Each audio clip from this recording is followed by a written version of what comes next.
Hello there everyone, and welcome to another edition of Lydia's Crafty Corner with me, Lydia, in my little crafty corner. So today I'm going to be sharing with you this card, and it uses some beautiful watercolor markers from Altenew, and I'm also going to be using them in 3 different ways. There are many ways that you can use them, but I'm just going to be using 3 different techniques on this card. So I'm going to be using the Paint to Flower Daffodil. And I'm also going to be using this large die from Halftone Circles Nesting Dies just to give me a guideline of where to stamp this. Those daffodils that we have look as though they would be able to create a full wreath, so that is the look that I'm going to go for. I'm doing this onto a piece of watercolor cardstock. As I'm going to be embossing, I have added a little bit of anti-static powder before I am stamping this image into place using some of the embossing ink from Altenew. Once that's nicely stamped, I did forcibly push that down. I'm then going to heat emboss this using some pure white embossing powder. Now it's going to be quite difficult to see as it's white on white at the minute, but we are going to rectify that. This is going to be so bright and cheerful. It's going to be so pretty. So I'm just going to do the same. I'm just using that guideline that we have with the die to create that wreath shape, and you can see it going on there. Once I've got to that point, I can then remove the guideline. Thinking about it, I don't think I needed it because the shapes of that stamp set are so perfect. So to start with, I'm going to be using the Sun-Kissed watercolor marker, and I'm just going directly to paper. So this is the first technique. You can use these markers directly to your watercolor cardstock and they will still blend perfectly. This is the most that you're going to get the vibrancy from. So once I have the Sun-Kissed down, I'm then going to take the beautiful Citrus Burst and I'm just going to blend these directly on the paper. I just think that this is so clever and it's so mess free as well. It's really, really easy to do. And all you can see, I'm just scribbling away just to blend those colors together. Once I've done that first flower, I'm going to do the rest of these beautiful daffodils using the same colors. So that is the Sun-Kissed for just around where the petals would be darkest, and then the Citrus Burst for the rest of the petals. You can just see how easy this is to do. You don't really need to think about it too much, as long as you have that darker shade where you think the darker shades are going to be, and then take your lighter one just to blend these out. I'm then going to take the orange cream marker. Now this one hasn't been used. I just wanted to show you how to use it. You're just going to remove that little ring that you have there, tighten the barrel again, then take something that you can squeeze onto.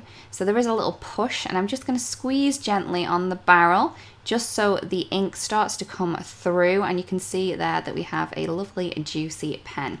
So I'm going to take that orange cream and I'm going to add some darker shades to the little trumpets on these daffodils. I do love daffodils. Maybe it's because I'm Welsh and it is our national flower. So I'm then going to take the Sun-Kissed, I'm going to add a little bit of that to the orange cream, and then I'm going to take my beautiful Citrus Burst again to blend both of those colours out. So you can add as many colours on there if you want to, and then just blend them out with a lighter shade. Now you will see that your nib does get a little bit dirty, but don't worry about that. It's not going to go up into your ink. All you need to do is just colour that off onto a piece of scratch paper and it's good to go again. It's so cool. So for the little tiny flowers, I'm going to be using Lagoon as the little dark shades. So just at the base of the petals, I'll just be adding a dab of this colour there. I'm then going to take the Mountain Mist and just going to blend that out through the rest of the petals as well. As you all know by now, well you probably do, that Lagoon and the Mountain Mist colours are my favourites. So I couldn't pass by not using them. So I'm just going to do all of the little flowers using the Lagoon and the Mountain Mist. It doesn't take too long, but I do love these 2 colours together, especially with that yellow. So I'm going to use the purple wine marker to add in the berries. I am sorry that you can't really see a great deal of what's going on at the minute because things are, well, it's white embossing powder on white, but you will be able to see it in a second, don't worry. I'm then going to colour the leaves. So for these ones, I'm going to use some moss for the base. And then once I have the little base in there, I'm then going to use the beautiful lime colour to blend it out. Now you may not think that these two colours go well together, but as soon as you blend them, they work perfectly. Even though they're slightly different colour tones, one's more, you know, dull and the other one's so vibrant, but putting them together is going to give you a really cool mix of colours on your leaves.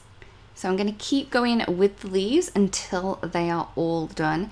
And then once all of the leaves are done, we only have the little centerpieces in those smaller flowers. I did forget about them. And then so I'm going to take the orange cream marker and I'm just going to pop that to the side, and I'm then going to use the citrus burst. I'm going to take some of that colour and I'm going to use that to colour the inside of those little flowers. So this is the second way that you can use your watercolour markers. You can blend them with the tips of the brushes, which is very cool. All you're going to need to do then is, once this one's a little bit dirty, is just rub that off onto some scratch paper.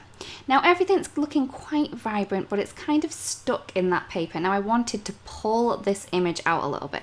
So all I'm going to do is I am going to take the beautiful Desert Night marker, one of my favorite markers. I just love this beautiful navy color, and I'm going to go around all of the edges. Now we do have those white edges there, so it's quite easy to go around them. They're nice and raised, so you're not really going to go over your other images. You do need to be quite careful when you're doing it because you don't want to get that blue on that yellow, but it is quite easy to do and it is going to give you such a different look. So you can see there how amazing that blue looks against the white, as in the top one, it kind of gets lost onto the card base. So I'm going to do both of them exactly the same. Once I have gone around both of the images with my Desert Night marker, I'm going to pull that colour out. So these are so juicy, so vibrant colours. You can just take a paintbrush with water on it, just clean, clear water, and just pull that colour out from the edge of the image. So I am going to do the centerpiece as well. So I'm just going to go around there just with my clean brush, and you can see just how much vibrancy and saturation those colours have. I'm then going to add a sentiment. So I'm using one of the sentiments from the Floral Garden stamp set, and I'm going to heat emboss this using pure white embossing powder onto some jet black cardstock. I think this is going to give us some greater contrast with our card. Once my panels are nice and dry, I can then add this onto my card base. So I'm just going to add that on with some glue tape. This is just a 4 1/4 by 5 1/2 card base. Add some foam tape behind that sentiment strip that we've just created, and then pop it into place. So here is the card complete. I really, really do love how this card turned out. It's so vibrant and beautiful, and I love the colours of those watercolour markers when they are so vibrant like this, especially that yellow, it just pops. So I really do hope that you've enjoyed it, and I'll see you again soon. Bye-bye. Hello there, crafty friend, Lydia here. Just popping in to say that you can get your daily dose of crafting tips, techniques, and tutorials just like this by subscribing to the Altenew YouTube channel. All you need to do is click on that little bell up there and you will never miss a video. Thanks for watching. Bye bye.